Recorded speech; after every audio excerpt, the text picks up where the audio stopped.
Salut tout le monde, c'est Gingy pour Gingy DR, donc ma rubrique sur les jeux de rôle. Rubrique qui a quand même tardé, hein, puisque j'ai eu des problèmes d'ordinateur, de portable, donc voilà, vraiment plus aucune chance. J'avais plus aucune chance, et puis soudainement, bah, tout est revenu à la normale, à peu près.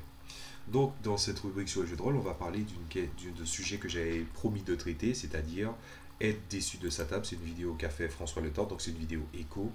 Et en fait, c'est une question auquel il a répondu. C'est des questions de Marthe de Repstein, qui est apparemment sur un groupe Facebook de rôlistes québécois.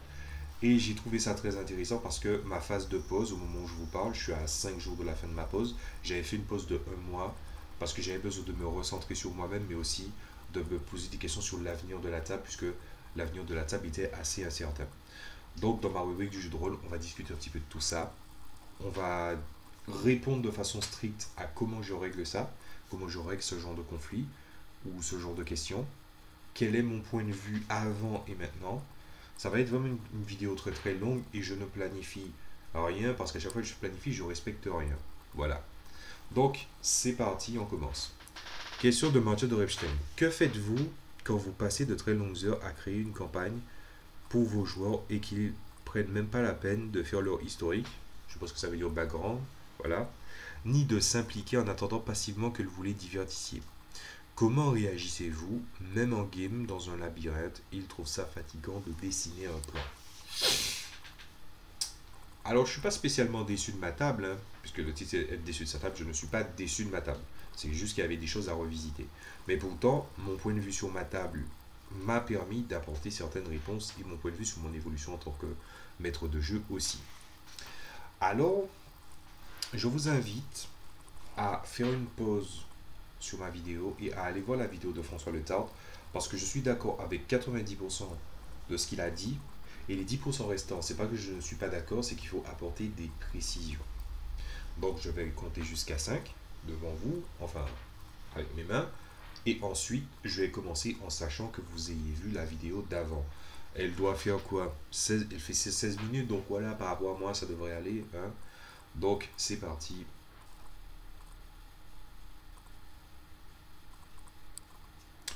Je considère que vous avez vu ma vidéo. Donc, enfin, la vidéo de François Le Tart. Donc, on peut commencer celle-là. Bref. Hum, alors, que faites-vous quand vous passez de très longues heures à créer une campagne pour vos joueurs et qui ne prennent même pas la peine de faire leur historique, ni de s'impliquer, et qu'ils attendent passivement que vous les divertissiez? Alors, on va passer déjà par une réflexion assez simple.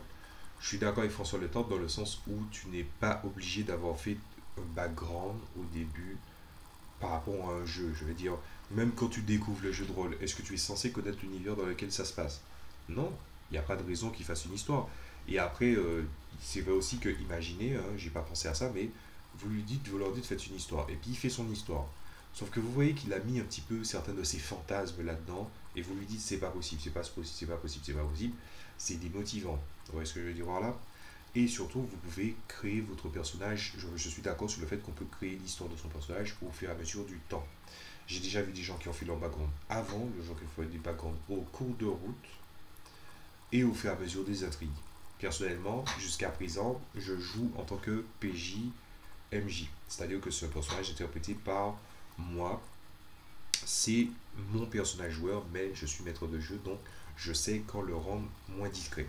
Pourtant, dans cette campagne, la campagne que je suis en train de faire et sur laquelle il y a une pause, et au bout de 3 parties, je me suis rendu compte d'une petite chose, c'est que au fur et à mesure du temps, j'ai fini par me rendre compte que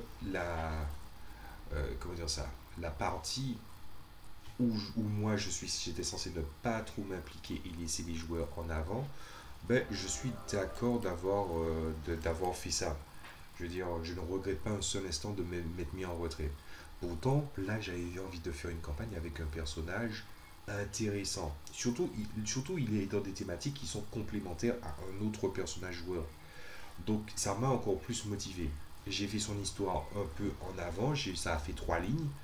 Puis ensuite, au fur et à mesure, ça fait 3 parties, mais 3 parties très espacées dans le temps. Ce qui s'est passé, c'est que j'ai fini par construire son histoire au fur et à mesure.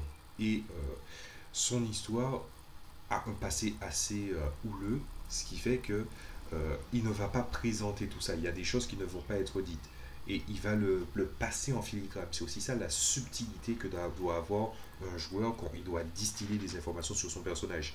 Si un joueur veut présenter son personnage aux autres joueurs en disant tiens, voici mon pavé de 6 pages, en taille 12, ça va pas être évident. Hein.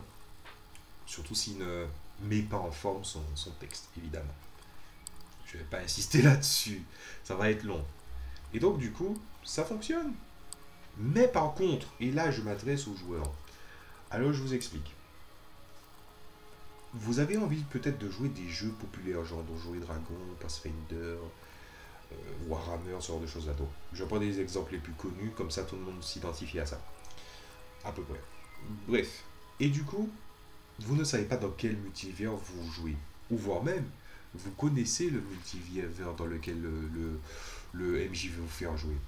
Mais la question est-ce que vous êtes obligé de connaître le multivers pour faire votre travail? Ou est-ce un prétexte pour ne pas le faire, justement? Il a envie de créer ses histoires et ses intrigues dans ce multivers que vous connaissez, mais qui ne veut pas forcément interpréter différemment, mais il veut vous ancrer historiquement votre passé, le présent de votre personnage et le point d'entrée de votre personnage chronologiquement. Ou même qui veut ajouter du contexte, un lien entre tous les personnages et leurs enjeux. Donc c'est peut-être légitime à ce moment-là qu'il vous demande de faire le personnage, le background du personnage avant. Voilà. Donc à ce moment-là, faites preuve de pédagogie, pas de pédagogie, c'est de bonne volonté et faites-le. C'est tout ce que je peux vous conseiller de le faire. À ce moment-là, vous n'êtes pas obligé de faire plusieurs paragraphes. Hein. Vous pouvez faire 3 paragraphes sur une feuille A4 et puis c'est bon. Il n'y a pas besoin de faire un truc hyper compliqué ou d'expliquer votre généalogie. Sauf si, bien sûr, par exemple, vous avez envie de jouer un personnage qui a une baronnie, ce genre de choses-là. Vous voyez, en fait, les postes sensibles, les postes hiérarchiques, où on ne peut pas ignorer votre statut. Quand vous êtes un rôdeur, le petit rôdeur qui sort de son village forestier, bon, ça passe. Mais quand vous êtes un noble, ou bien que vous êtes dans un contexte un peu particulier, ou par exemple, vous avez été rejeté parce que vous êtes un demi-elfe et que vous avez droit, en tant qu'héritier légitime dans les lois, même si vous êtes un demi-elfe, à régner, mais que l'atmosphère sociologique ne vous le permet pas. Il y a des éléments qui veulent se tourner contre vous pour vous empêcher de l'être. Vous voyez, c'est des bons moyens de mettre la différence entre les backgrounds. On ne vous demande pas nécessairement quelque chose de fourni. Bon, après, des fois, c'est bon, on demande ça en titre de page. Il faudrait peut-être revoir ça et essayer de voir, en même temps, de faire assez d'efforts pour que le MJ ait de quoi travailler et en même temps, mettre un confort d'écriture propre aux joueurs. C'est pour ça que, par exemple, à des moments, j'aidais les gens pour écrire certains textes où ils avaient besoin des questions sur l'univers et je les aidais. C'est quelque chose que vous faites seul, mais vous avez peut-être besoin de l'aide du maître de jeu. Vous voyez? Et il ne faut pas que vous vous dites je vais faire ça à la dernière minute. Parce que pendant le délai que le MJ vous a donné, qui la plupart du temps est raisonnable, hein, on est clair là-dessus, ben, vous auriez pu le consulter, mais vous ne le faites pas. Oui, c'est de l'histoire personnelle. Je dis ça parce que c'est déjà arrivé à ma table, plein de fois. Donc là, j'ai donné un petit peu les atouts, les outils pour pouvoir avancer. Mais, que se passe-t-il quand je demande quelque chose et que la personne, les personnages, joueurs, donc les joueurs, ne réagissent pas à ça? Alors, je vous explique un petit peu comment ça se passe. Moi, je ne demande pas de background au début pour mes personnages. Tout simplement parce que dans l'univers que je fais jouer, l'univers que je travaille là en ce moment, il est fourni, il est vaste. Chaque race, dans les races, il y a des ethnies. Dans les ethnies, il y a une culture. Les cultures sont différentes les unes des autres. Donc du coup, des fois, ils n'embrassent même pas la culture. Ils peuvent être déracinés, ils sont dans une espèce de culture mondiale. Oui, un petit peu, je dirais presque un petit peu comme moi, en tout cas comment je me perçois. Vous voyez ce que je veux dire? Donc du coup, ce qui se passe, c'est que je demande jamais ça. Mais que se passe-t-il quand les joueurs ne font pas ce qu'il faut pour s'impliquer? C'est-à-dire, par exemple, je demande un texte, un truc qui explique ce qu'il faut faire ou pas, et que c'est important pour le scénario. On va enlever les théories superflues ou les cas superflus. Que se passe-t-il quand je demande quelque chose qui est expressément utile pour le scénario et pour un arc narratif et qui ne le font pas? Comment je fais? Alors, je suis assez tranchant, j'en conviens, mais c'est ma façon de gérer les choses. Vous pouvez être d'accord, vous pouvez ne pas être d'accord. Je dirais juste que ça fait du bien à moi, déjà, on va le dire. Ça fait du bien aux joueurs. Et les gens qui n'ont pas fait ça, qui n'ont pas fait le truc, soit ils apprennent en conséquence, soit ils acceptent que je rémunère leur investissement à leur juste valeur. Et que ceux qui font le travail, voire même au-delà du travail, et qui le font bien en plus, et qui se subliment dans le scénario, ben je leur donne des récompenses. Je vous explique. Alors déjà, on va prendre le premier cas. Qu'est-ce qui se passe quand quelqu'un ne me remet pas le scénario et que j'explique qu'il fallait le faire? J'ai oublié. C'est simple. Pour ne pas péter un câble, je suis pas quelqu'un de colérique, mais je suis quelqu'un de volcanique. La différence, elle se tient dans le fait que je peux tenir un bon moment avant que quand ça pète, on va m'entendre. Voilà. Ce qui se passe, c'est que je ne regarde même pas la personne dans les yeux. Je me dis, cette personne-là, elle n'avait pas envie de s'impliquer. Je ne la regarde pas. Pour moi, c'est pas qu'elle n'est pas là, c'est que je ne prends même pas la peine de lui accorder de l'importance. C'est tranchant, je l'admets, mais ça fonctionne. Quelle est la deuxième façon de faire? La deuxième façon de faire, c'est que il ne faut pas oublier que des joueurs n'ont pas fait le truc, mais qu'il y a des joueurs, eux, qui se sont démenés pour le faire et qui ont pris sur leur temps. Et ces gens-là sont frustrés. Ils ne veulent pas nécessairement une punition pour les joueurs qui n'en ont pas fait, mais ils veulent pas que ça parte sur une injustice. Donc comment j'ai fait moi? Alors moi je vous explique, quand je fais un arc narratif ou un scénario et qu'il arrive à son terme, il y a plusieurs critères que je prends. Les réussites critiques, les échecs critiques, l'implication, les jets décisifs, les différents tournants scénaristiques, que les joueurs par exemple partent sur des rails différents, mais que par exemple, quand je dis sur des rails, c'est entre guillemets, puisqu'il n'y a pas de rails, mais qu'ils arrivent à arriver dans des angles où je ne les voyais vraiment pas venir, et que pourtant ils arrivent à conclure le scénario, ou tout simplement qu'ils arrivent à s'impliquer dans le rôle et à le faire évoluer. Quand ça se passe bien, je fais les joueurs quand les joueurs font ça, je leur dis bon, vous avez fait du bon travail, c'est un arc excellent, il y a des choses qui se sont passées. Je récapitule toujours ce qu'on a fait au cours de la partie pour qu'on puisse vraiment faire un calcul. Alors, à la fin d'un arc scénaristique, à la différence de scénario, je donne des points globaux, puis je donne aussi des points individuels. Ce qui se passe, c'est que les points globaux, je les donne, et les points individuels, je les donne, même à ceux qui n'ont pas trop fait le taf que je leur ai demandé.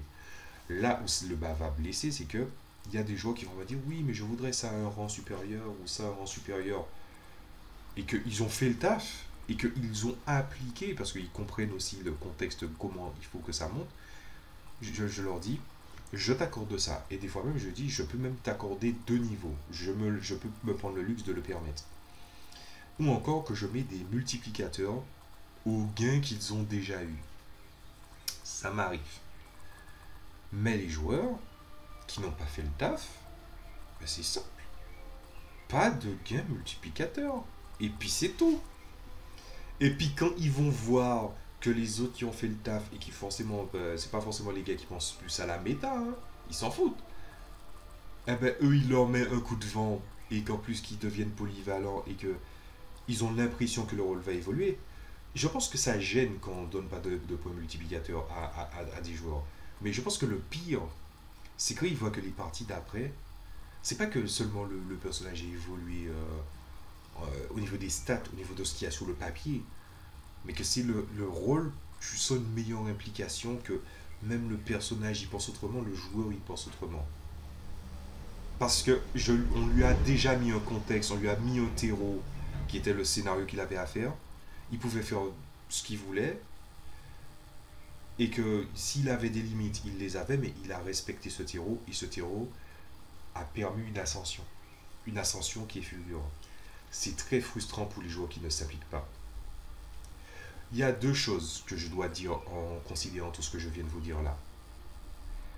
Soit les joueurs ne s'impliquent pas et ils doivent accepter, et je dis bien accepter, qu'ils soient traités pas avec discrimination, mais qu'ils sont pas, ils sont traités à la juste action qu'ils ont faite, c'est-à-dire que s'ils sont dans l'inaction, ils n'ont pas fait grand-chose, ben, on les envoie se faire foutre, tout simplement, ça arrive, ou ils se disent, et si je faisais comme les autres, et qu'ils se rendent compte après avoir fait cet effort-là, que ça va.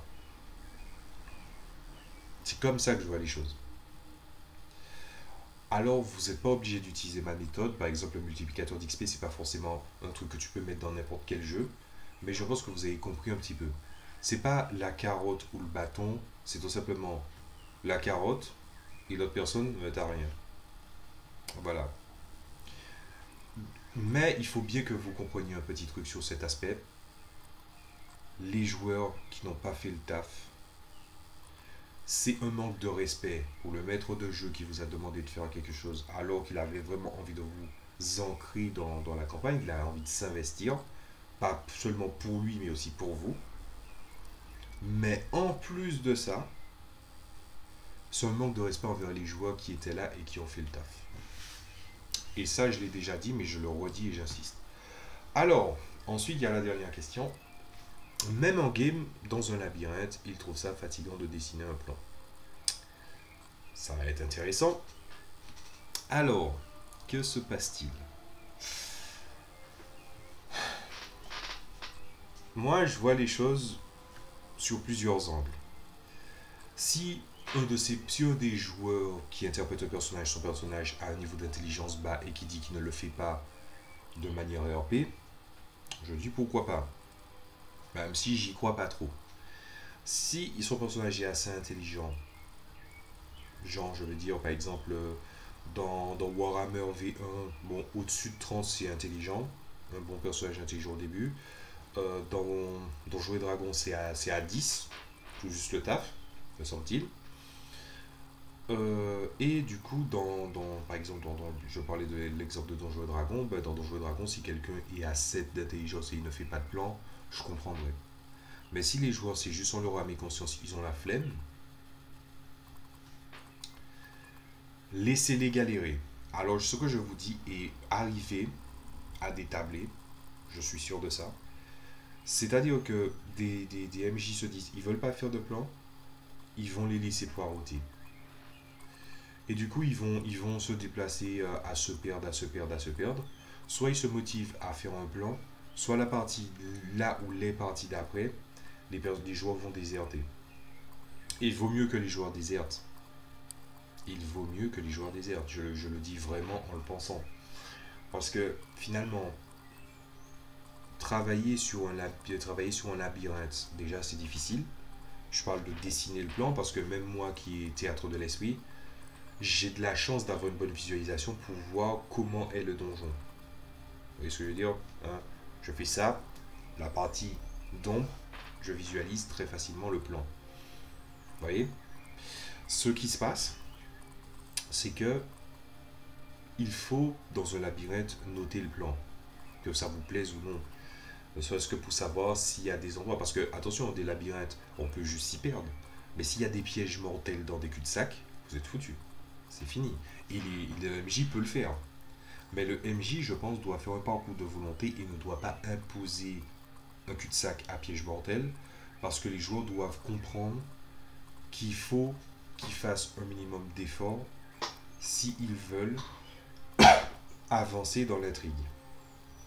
C'est valable dans une enquête. Mais, si vraiment vous avez envie de faire une boucherie, vous savez ce que vous faites? Alors, je me suis permis, pour ceux qui jouent à Pathfinder, de regarder un petit peu le bestiaire. J'ai épluché le bestiaire, mais en long, en large et en travers. Si bien que j'arrive à créer des créatures là-dedans, sans problème. Et j'ai trouvé le Minotaure. C'est assez évident, vous avez trouvé évident que je parle du Minotaure. Si vous connaissez la légende du Minotaure. Mais il y a un petit truc dans les Minotaures de Pathfinder. Je sais pas si c'est dans le cas de Donjons et Dragons. Si c'est dans Donjons et Dragons aussi, utilisez-le. Mais les Minotaures ont une mémoire spatiale parfaite. Ils savent où ils sont exactement et ils ne peuvent pas se perdre. Les Minotaures ne se perdent jamais. C'est-à-dire que si le Minotaure ou les Minotaures connaissent le labyrinthe par cœur et ils sentent l'odeur des créatures qui sont les PJ, ça va être une course contre la montre entre les personnages qui essaient de sortir et les joueurs, enfin et le monstre qui essaie de trouver les joueurs. En gros, les joueurs doivent trouver la sortie avant que les Minotaures les trouvent eux. Et la perspective d'un massacre de joueurs par des Minotaures, je sais pas, c'est délicieux. Tout simplement, c'est délicieux. Vous imaginez, hein, voilà, ils sont en train de réfléchir, ils ont tenté tout ce qu'ils voulaient, tout ce qu'ils pouvaient. En plus de ça, ils se sont pas reposés suffisamment parce que voilà, ils avaient le stress. Donc du coup, ils n'ont pas pu faire un repos réparateur pour renouveler les sorts. Vous voyez un petit peu où je veux en venir. Voilà, hein. C'est mon côté maître du donjon. Ah, voilà, c'est pour ça que j'ai dit à mes joueurs, heureusement que je joue pas 100% maître du donjon parce que j'ai pas besoin de faire des pièges mortels ou de sortir les plus gros monstres dans une salle. Non, il y a plus simple. Il y a plus simple. Tu peux. Bref. Je... il y a plein de façons de régler ça. Ouais. Voilà. Donc, il y a ces façons-là. Je dis pas il y a la manière douce, il y a la manière, il y a la manière douce, il y a la manière dure. Hein. C'est, il faut que vous faites comprendre aux joueurs cela sans le leur dire directement. Ou c'est quand le pire est arrivé et que là ils vous posent des questions que vous allez finir par discuter de ça. Mais j'avais envie de parler d'un autre sujet, deux vidéos en une quoi. C'est que, en fait, j'avais vu un conseil d'Alexandre Astier sur la création et il disait que on est les seuls, enfin, quand on crée, on est le seul à créer la flamme, mais que les autres l'entretiennent. Au début, j'étais d'accord, c'était il y a quelques semaines, avant que j'ai des problèmes, et j'étais en train de faire des essais pour cette vidéo-là d'ailleurs, mais le lendemain, je n'étais plus d'accord. MJ, garder la flamme. Ça peut être même ça le titre de la vidéo. Il faut que vous gardiez la flamme. La flamme, c'est pas les joueurs qui vont les tenir, mais c'est vous. Mais je vais quand même prendre le pendant inverse pour vous expliquer que c'est viable aussi. À quel moment ça a été dit dans un livre de règles ou que de manière tacite dans l'activité du jeu de rôle que c'est le MJ qui doit s'investir en premier dans une campagne? Ça s'est jamais dit. Ils ont jamais dit ça. Et ça peut être logique, ah oui, mais le MJ a déjà plus de charges. Oui, évidemment qu'ils ont plus de charges, mais est-ce que ça veut dire qu'il doit se mettre une charge supplémentaire? Ben non. Quoi, vous avez envie de faire un truc en mode OSEF à la Donjon de Nullbug, c'est-à-dire que vous faites un scénario, les personnages se rendent compte à la zob, et puis en fait, ils sont pas synchronisés, et puis c'est au fur et à mesure que ça avance. Mais c'est un choix qui est viable. Vous pouvez faire que la première partie, elle soit à chier, même si c'est la première partie des joueurs. Au moins, ceux qui comprennent que c'est devenu à chier parce que eux ne se sont pas investis, ils partiront. Ceux qui se sont rendus compte de ça et qui se disent c'est de ma faute, peut-être que je dois avoir un second avis, il va revenir la semaine d'après. Vous voyez ce que je veux dire? Je sais que c'est difficile de trouver une tablette et tout ça, mais il faut y penser à ça. Voilà. Donc, si j'ai un conseil à donner, je ne l'applique pas, mais si un conseil à donner, c'est si vous sentez que vous devez vous investir, rien ne dit que vous êtes obligé de vous investir en premier. Regardez ce que les joueurs vous montrent comme prestation, et s'ils vous montrent une bonne prestation, à ce moment-là, montrez-leur de quoi vous êtes capable. Mais je suis quelqu'un qui a tendance à faire l'inverse. Mais les deux sont viables. Vous voyez ce que je veux dire? C'est pour ça que je vous parle des deux d'ailleurs. Moi, je me suis toujours investi à ma table parce que j'ai des scénarios. Je monte souvent ce cahier en fait. Attendez. Je monte souvent ce cahier où c'est en papier recyclé, donc ça coûte pas cher. J'ai des tas de scénarios, des tas de... Vous voyez, il y a des scénarios, il y a même des alinéas, des trucs, des données complémentaires. Vous voyez ce que je veux dire par là? J'ai des scénarios, j'en ai plein la musette des scénarios. Mais du premier cas dont je vous ai parlé, il faut déjà que les joueurs se montrent dignes de ce scénario ou qu'ils se mettent dans l'esprit pour pouvoir traiter ces scénarios. Vous voyez ce que je veux dire par là? Et à partir de ce moment-là, vous allez commencer à vous rendre compte que vous investir à la table, c'est une chose qui est gratifiante.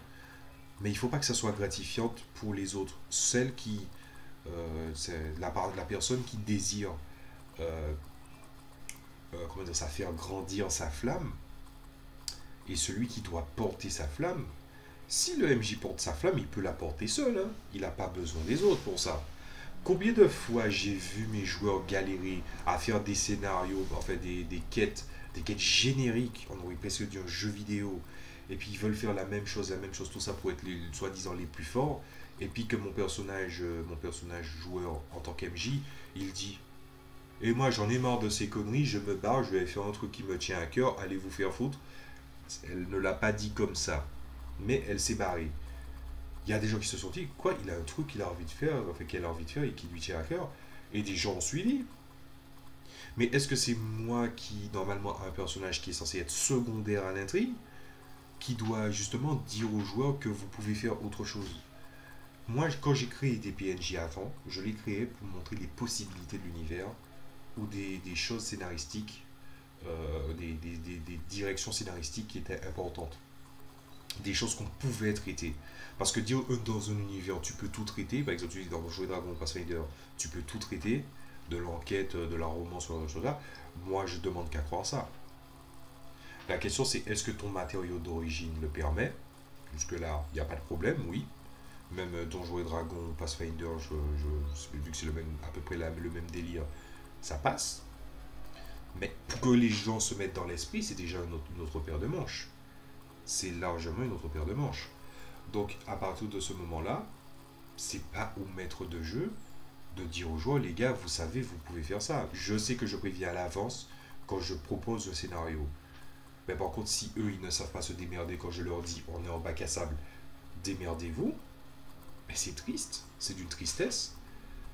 C'est pas à moi de porter la flamme. En tout cas, si je porte la flamme de mes ambitions, de l'envie de faire une bonne partie, d'accord.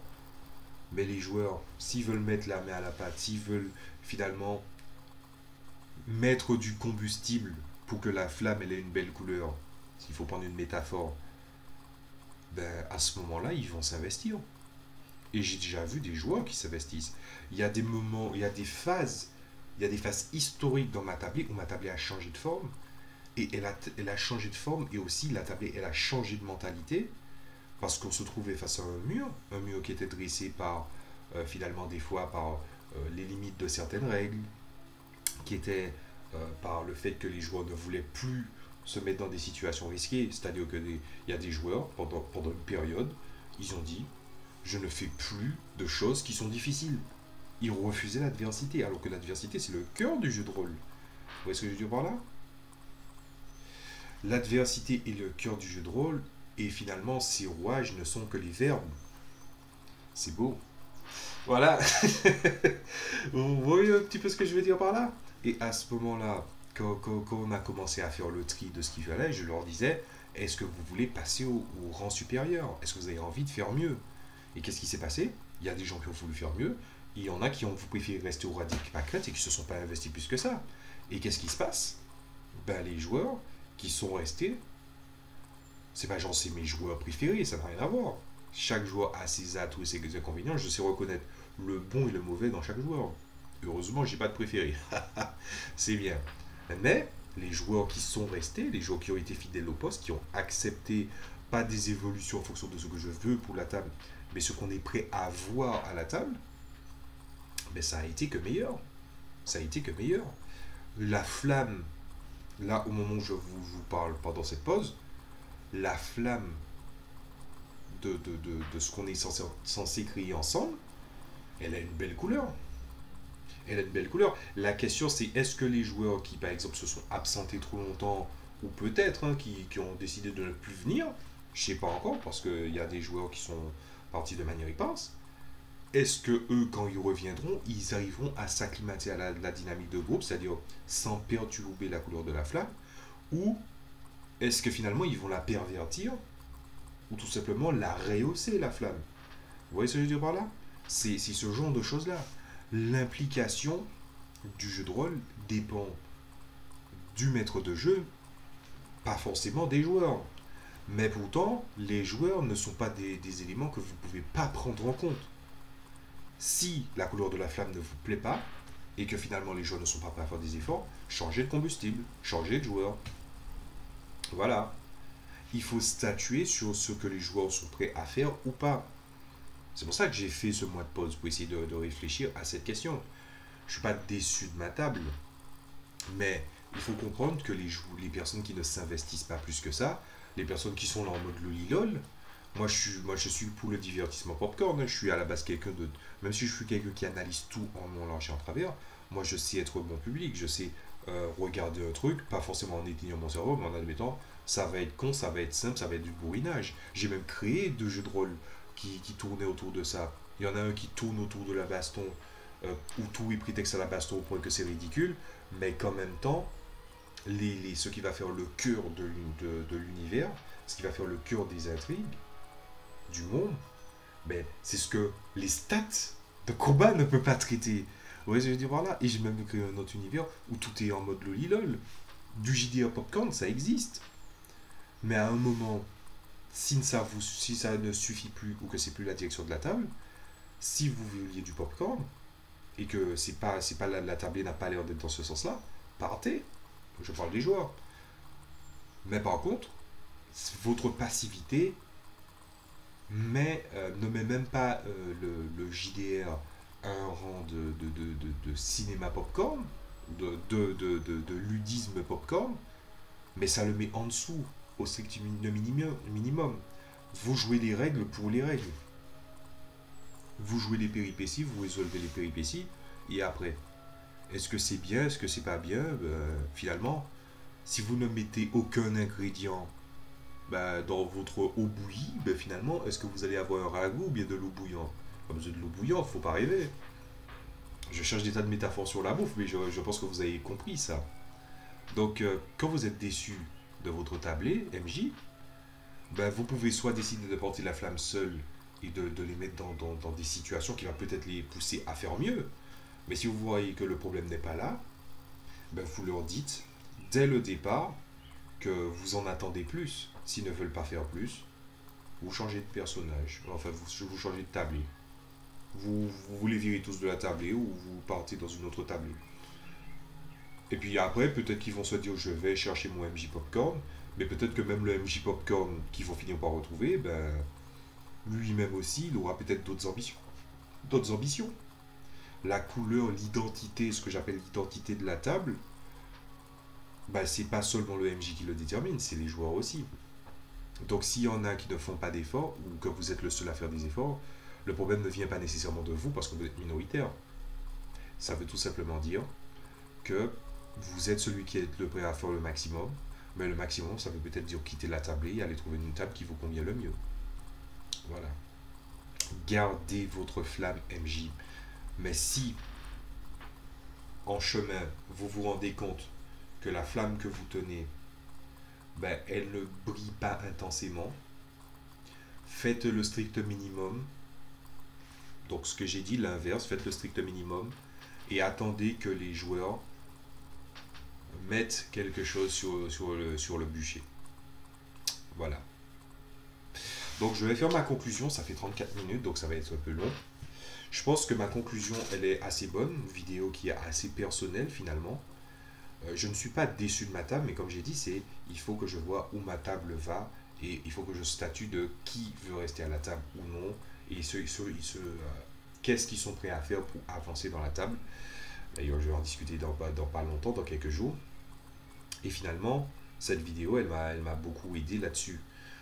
Moi, ce que je peux vous conseiller en tant qu'MJ, c'est évidemment Si vous voulez vous investir à fond en dépit de ce que les joueurs font, les joueurs peuvent très bien parasiter votre travail. Vous voyez ce que je veux dire? Ça peut être des tas de trucs. Ça peut être que ce soit du côté MJ, du côté joueur. Mais tout se passe par la discussion.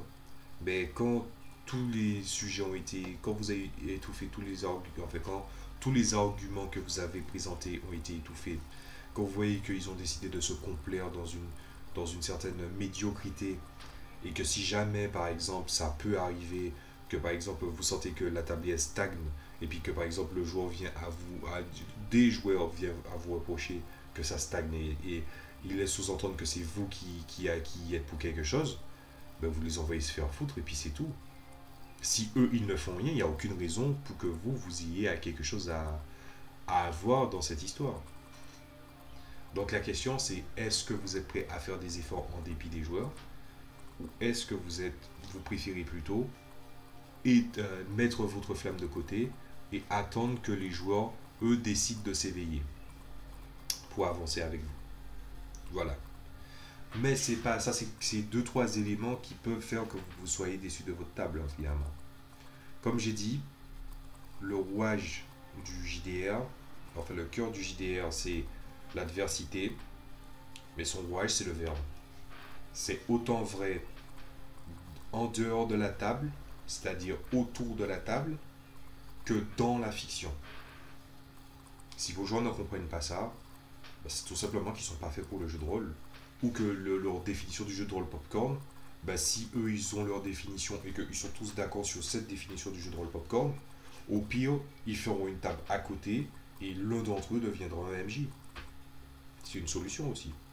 Voilà. Donc, j'espère que ça vous a plu. Vidéo extrêmement longue et beaucoup de dimensions personnelles là-dessus, même si j'ai essayé de ne pas me répandre. Donc, j'ai été vraiment à l'essentiel. Si vous avez aimé la vidéo, n'hésitez pas à mettre un pouce en l'air. N'hésitez pas à partager. N'hésitez pas à commenter surtout. Et quelles sont les fois où vous avez été déçu de la table et surtout en quoi vous avez été déçu. C'est intéressant.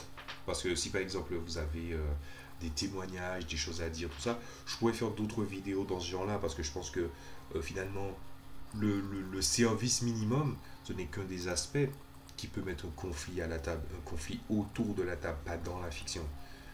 Donc ça serait bien que je discute de ça par la suite. Donc voilà, les propositions sont ouvertes. J'espère que ça vous a plu. Je vous dis à très bientôt. Amusez-vous bien. Et si par exemple vous sentez que bon, vous devez expliquer ça, bon, parce que j'ai beaucoup parlé, vous sentez que vous devriez expliquer ça à vos joueurs, bon, puis balancer la vidéo. Après, je pense qu'ils seront démotivés à voir presque 38 minutes de vidéo. Mais bon, on ne peut pas tout avoir non plus. C'était Ginji. Salut à tous.